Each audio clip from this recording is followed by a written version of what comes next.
Hello, मैं doctor Satyendra Kumar Singh, assistant professor political science, DAV PG college Siwan. मैं आप सबका हार्दिक स्वागत करता हूं। आज हम लोग पीजी भाग 2, PG second semester political science, subject political science के अंतर्गत जो पेपर है पब्लिक एड, उसमें आज हम लोग लोकपाल और लोकायुक्त के बारे में पढ़ेंगे।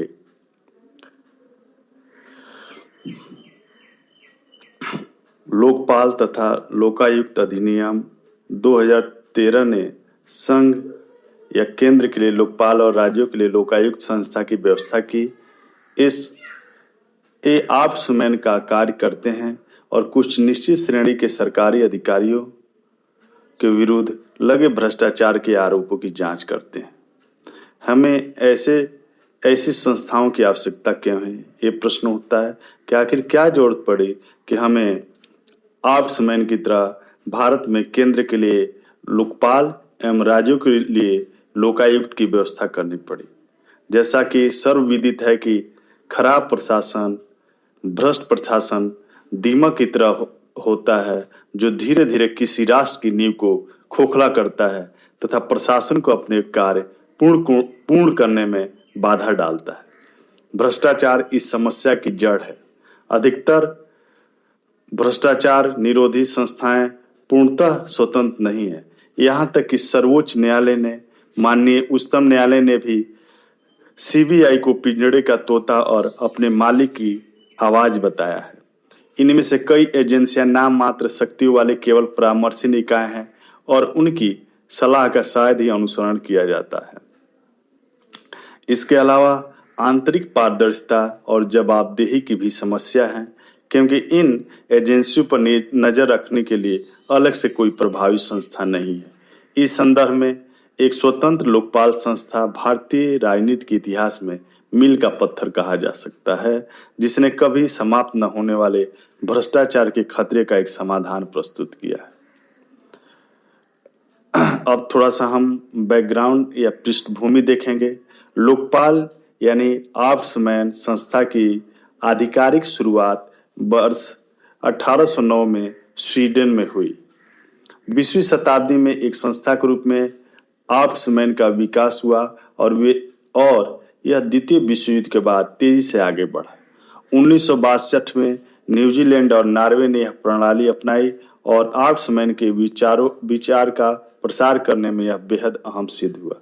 वर्ष 1967 में व्हाट रिपोर्ट की सिफारिश पर ग्रेट ब्रिटेन ने ऑब्समैन संस्था को अपनाया तथा लोकतांत्रिक विश्व में इसे अपनाने वाला पहला बड़ा देश बन गया। गुयाना प्रथम विकासशील देश था जिसने वर्ष 1966 में ऑब्समैन का विचार अपनाया। इसके बाद मॉरिशस, सिंगापुर, मलेशिया के साथ भारत ने भी इसे अपनाया। भारत में संवैधानिक ऑब्समैन का विचार सर्वप्रथम वर्ष 1960 के दशक की शुरुआत में कानून मंत्री अशोक कुमार सेन ने संसद में प्रस्तुत किया था। लोकपाल एवं लोकायुक्त शब्द प्रख्यात विधिवेत्ता डॉक्टर LM सिंघवी ने पेश किया। वर्ष 1966 में प्रथम प्रशासनिक सुधार आयोग ने सरकारी अधिकारियों, जिसमें संसद सदस्य भी शामिल होंगे, के विरुद्ध शिकायतों को देखने के लिए केंद्रीय तथा राज्य स्तर पर 2 स्वतंत्र पदाधिकारियों की स्थापना की सिफारिश की थी। वर्ष 1968 में लोकसभा में लोकपाल विधेयक पारित हुआ, लेकिन लोकसभा के विघटन के साथ ही यह कालातीत हो गया और इसके बाद से यह लोकसभा में कई बार कालातीत हुआ। वर्ष 2011 तक विधेयक पारित करने के लिए 8 प्रयास किए गए, लेकिन सभी में असफलता ही मिली। वर्ष 2002 में MN वेंकटचलैया की अध्यक्षता में संविधान की कार्य प्रणाली की समीक्षा के लिए गठित आयोग ने लोकपाल व लोकायुक्तों की नियुक्ति की सिफारिश करते हुए प्रधानमंत्री को इसको दायरे से बाहर रखने की बात कही। वर्ष 2005 में वीरप्पा मोइली की अध्यक्षता में द्वितीय प्रशासनिक सुधार आयोग ने सिफारिश की कि लोकपाल का पद जल्द से जल्द स्थापित किया जाए। वर्ष 2011 में सरकार ने प्रणब मुखर्जी की अध्यक्षता में मंत्रियों का एक समूह भ्रष्टाचार पर लगाम लगाने हेतु सुझाव देने तथा लोकपाल विधेयक के प्रस्ताव का परीक्षण करने के लिए गठित किया। अन्ना हजारे के नेतृत्व में भ्रष्टाचार के विरुद्ध भारत आंदोलन ने केंद्र में तत्कालीन यूपीए सरकार पर दबाव बनाया और इसके परिणाम स्वरूप संसद के दोनों सदनों में लोकपाल व लोकायुक्त विधेयक 2013 पारित हुआ। 1 जनवरी 2014 को राष्ट्रपति ने इसे अपनी सम्मति दे दी और 16 जनवरी 2014 को यह लागू हो गया। लोकपाल एवं लोकायुक्त संशोधन विधेयक 2016 जो लोकपाल एवं लोकायुक्त अधिनियम 2014 में बना था, उसमें 2016 में तत्कालीन एनडीए सरकार ने एक संशोधन बिल लाया जिसे लोकपाल एवं लोकायुक्त संशोधन विधेयक 2016 कहा जाता है। लोकपाल एवं लोकायुक्त अधिनियम 2013 को संशोधित करने के लिए यह विधेयक संसद ने जुलाई 2016 में पारित किया। इसके द्वारा यह निर्धारित किया गया कि विपक्ष के मान्यता प्राप्त नेता के अभाव में लोकसभा में सबसे बड़े एकल विरोधी दल का नेता चयन समिति का सदस्य होगा। इसके द्वारा वर्ष 2013 के अधिनियम की धारा 44 में भी संशोधन किया गया, जिसमें प्रावधान था कि सरकारी सेवा में आने के 30 दिनों के भीतर लोक सेवकों को अपनी संपत्तियों और दायित्वों का विवरण प्रस्तुत करना होगा। संशोधन विधेयक के द्वारा 30 दिन की समय सीमा समाप्त कर दी गई। अब लोक सेवक अपनी संपत्ति और दायित्वों की घोषणा सरकार द्वारा निर्धारित रूप में एवं तरीकों से करेंगे। ट्रस्टियों और बोर्ड के सदस्यों को भी अपनी तथा पति या पत्नी की परिसंपत्तियों की घोषणा करने के लिए दिए गए समय में भी बढ़ोतरी करता है, उन मामलों में जहां वे 1 करोड़ रुपए से अधिक सरकारी या 10 लाख रुपए से अधिक विदेशी धन प्राप्त करते हों। अब हम लोकपाल की संरचना के बारे में अध्ययन करेंगे। लोकपाल की संरचना। लोकपाल एक बहुसदस्यीय निकाय है जिसका गठन एक चेयरपर्सन और अधिकतम 8 सदस्यों से हुआ है। लोकपाल संस्था का चेयरपर्सन या तो भारत का पूर्व मुख्य न्यायाधीश या सर्वोच्च न्यायालय का पूर्व न्यायाधीश या असंदिग्ध सत्यनिष्ठा व प्रकांड योग्यता का प्रख्यात व्यक्ति होना चाहिए, जिसके पास भ्रष्टाचार निरोधी नीति, सार्वजनिक प्रशासन, सतर्कता, वित्त, बीमा और बैंकिंग, कानून व प्रबंधन में न्यूनतम 25 वर्षों का विशिष्ट ज्ञान एवं अनुभव हो। 8 अधिकतम सदस्यों में से अधिक न्यायिक सदस्य तथा न्यूनतम 50% सदस्य अनुसूचित जाति, अनुसूचित जनजाति या अन्य पिछड़ा वर्ग या अल्पसंख्यक और महिला श्रेणी से होने चाहिए। लोकपाल संस्था का न्यायिक सदस्य या तो सर्वोच्च न्यायालय का पूर्व न्यायाधीश या किसी उच्च न्यायालय का पूर्व मुख्य न्यायाधीश होना चाहिए। गैर न्यायिक सदस्य असंदिग्ध सत्यनिष्ठा व प्रकांड योग्यता का प्रख्यात व्यक्ति जिसके पास भ्रष्टाचार निरोधी नीति, सार्वजनिक प्रशासन, सतर्कता, वित्त, बीमा और बैंकिंग, कानून व प्रबंधन में न्यूनतम 25 वर्षों का विशिष्ट ज्ञान एवं अनुभव हो। लोकपाल संस्था के चेयरपर्सन और सदस्यों का कार्यकाल 5 वर्ष या 70 वर्ष की आयु तक है। सदस्यों की नियुक्ति चयन समिति की सिफारिश पर राष्ट्रपति द्वारा की जाती है। चयन समिति प्रधानमंत्री जो कि चेयरपर्सन होता है, लोकसभा अध्यक्ष, लोकसभा में विपक्ष के नेता, भारत के मुख्य न्यायाधीश या उसके द्वारा नामित कोई न्यायाधीश और एक प्रख्यात न्यायविद से मिलकर गठित होती है। लोकपाल तथा सदस्यों के चुनाव के लिए चयन समिति कम से कम 8 व्यक्तियों का एक सर्च पैनल या खोजबीन समिति गठित करती है। लोकपाल खोजबीन समिति। लोकपाल अधिनियम 2013 के अधीन कार्मिक एवं प्रशिक्षण विभाग उन अभ्यर्थियों की एक सूची बनाएगा जो लोकपाल संस्था का चेयरपर्सन या सदस्य बनाने की इच्छुक हो। इसके बाद यह सूची उस प्रस्तावित 8 सदस्यीय खोजबीन समिति के पास जाएगी जो नामों की शॉर्ट लिस्टिंग करेगी और प्रधानमंत्री की अध्यक्षता में गठित चयन समिति के समक्ष प्रस्तुत करेगी। चयन समिति खोजबीन समिति द्वारा सुझाए गए नामों में से नाम भी चुन भी सकती है और नहीं भी चुन सकती। सितंबर 2018 में सरकार ने सर्वोच्च न्यायालय के पूर्व न्यायाधीश रंजना प्रकाश देसाई की अध्यक्षता में एक खोजबीन समिति गठित की थी। 2013 का अधिनियम यह भी प्रावधान करता है कि सभी राज्य सरकारें इस अधिनियम के लागू होने की 1 साल के अंदर लोकायुक्त का पद स्थापित करें। लोकपाल का क्षेत्राधिकार एवं शक्तियां। लोकपाल अब हम पढ़ेंगे लोकपाल का जो क्षेत्राधिकार है एवं क्या उनकी शक्तियां हैं।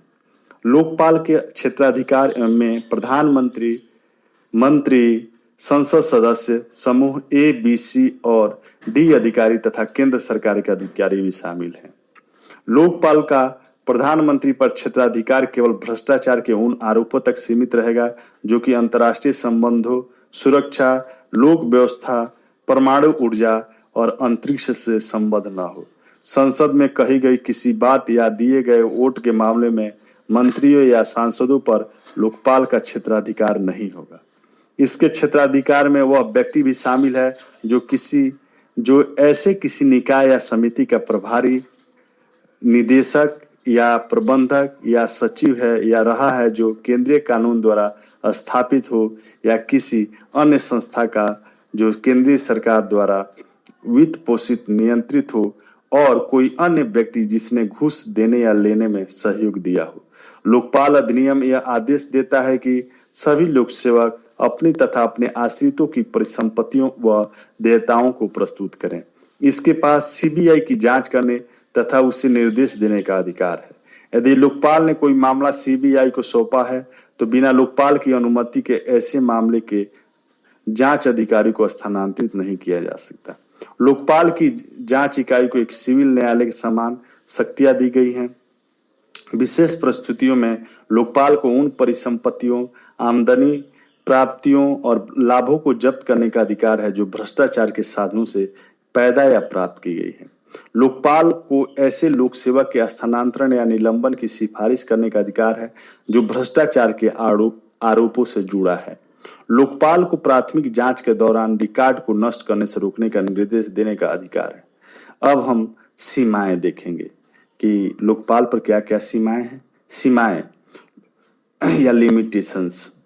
लोकपाल संस्था भारत की प्रशासनिक संरचना में भ्रष्टाचार के विरुद्ध लड़ाई में बेहद जरूरी बदलाव ला सकती है, लेकिन इसके साथ ही साथ उसमें कुछ खामियां और कमियां भी हैं जिन्हें दुरुस्त किए जाने की आवश्यकता है। संसद द्वारा लोकपाल एवं लोकायुक्त अधिनियम 2013 पारित होने के 5 वर्ष बाद किसी तरह से लोकपाल की नियुक्ति हो पाई जो राजनीतिक इच्छा शक्ति में कमी का संकेतक है। लोकपाल अधिनियम में राज्यों से भी इसके लागू होने के 1 साल के भीतर लोकायुक्त नियुक्त करने के लिए कहा गया है, परंतु केवल 16 राज्यों ने लोकायुक्त की स्थापना की। लोकपाल राजनीतिक प्रभाव से मुक्त नहीं है क्योंकि स्वयं नियुक्ति समिति राजनीतिक दल के सदस्यों से गठित है। लोकपाल की नियुक्ति में एक प्रकार से चालाकी की जा सकती है क्योंकि यह निर्धारित करने का कोई मानदंड नहीं है कि कौन एक प्रख्यात न्यायविद या सत्यनिष्ठा का व्यक्ति है। वर्ष 2013 का अधिनियम व्हिसिल ब्लोअर का कोई ठोस सुरक्षा नहीं देता है। यदि आरोपी व्यक्ति निर्दोष पाया जाए तो शिकायतकर्ता के विरुद्ध जांच करने का प्रावधान लोगों को शिकायत करने से हतोत्साहित ही करेगा। इसकी सबसे बड़ी कमी न्यायपालिका को लोकपाल के दायरे से बाहर रखना है।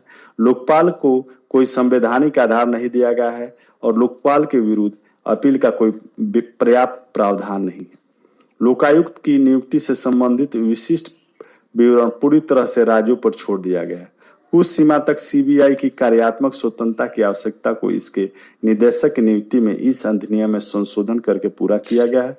भ्रष्टाचार के विरुद्ध शिकायत उस तिथि से 7 साल के बाद पंजीकृत नहीं की जा सकती जिस तिथि को ऐसी शिकायत में कथित अपराध किए जाने का उल्लेख है। अब कुछ सुझाव है। भ्रष्टाचार की समस्या से निपटने के लिए कार्यात्मक स्वायत्ता तथा मानव शक्ति की उपलब्धता दोनों मामलों में ऑम्बुड्समैन या लोकपाल संस्था को मजबूत किया जाए। स्वयं को सार्वजनिक जांच का विषय बनाने के लिए इच्छुक एक अच्छे नेतृत्व के साथ साथ अधिक पारदर्शिता, अधिक सूचना के अधिकार तथा नागरिकों और नागरिक समूहों के सशक्तिकरण की आवश्यकता है। लोकपाल की नियुक्ति ही स्वयं में पर्याप्त नहीं है। सरकार को उन मुद्दों को भी हल करना चाहिए जिनके आधार पर लोग लोकपाल की मांग करते हैं। मात्र जांच एजेंसियों की संख्या में बढ़ोतरी करना सरकार के आकार में तो वृद्धि करेगा, परंतु यह आवश्यक नहीं कि इससे प्रशासनिक कार्य में भी सुधार है। इसके अलावा लोकपाल और लोकायुक्त उनसे वित्तीय, प्रशासनिक और कानूनी रूप से अवश्य स्वतंत्र होने चाहिए, जिनकी जांच एवं जिन्हें दंडित करने के लिए उन्हें कहा जाता है। लोकपाल और लोकायुक्त नियुक्तियां पारदर्शिता से होनी चाहिए, ताकि गलत प्रकार के लोगों के पदस्थापित होने की संभावना को कम किया जा सके। किसी एक संस्था या प्राधिकारी में अत्यधिक शक्ति के संचयन को टालने के लिए समुचित जवाबदेही व्यवस्था के साथ विकेंद्रीकृत संस्थानों के बाहुल्य की आवश्यकता है। वर्तमान लोकपाल संस्था की स्थिति प्रधानमंत्री की अध्यक्षता वाली चयन समिति ने इस मार्च 2019 के मध्य में सरकार का कार्यकाल समाप्त होने से कुछ ही दिन पहले सुप्रीम कोर्ट के पूर्व न्यायाधीश पिनाकी चंद्र घोष का चयन देश के पहले लोकपाल के लिए किया, जिसे राष्ट्रपति ने विधिवत मंजूरी दे दी।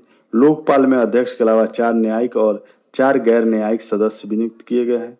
न्यायिक सदस्यों में justice Dilip B Bhosle, justice Pradeep Kumar Mohanty, justice Abhilasha Kumari और जस्टिस अजय कुमार त्रिपाठी हैं। इनके साथ एसएसबी की पूर्व प्रमुख अर्चना रामसुंदरम और महाराष्ट्र के पूर्व मुख्य सचिव दिनेश कुमार जैन तथा महेंद्र सिंह और इंद्रजीत प्रसाद गौतम को गैर न्यायिक सदस्य बनाया गया।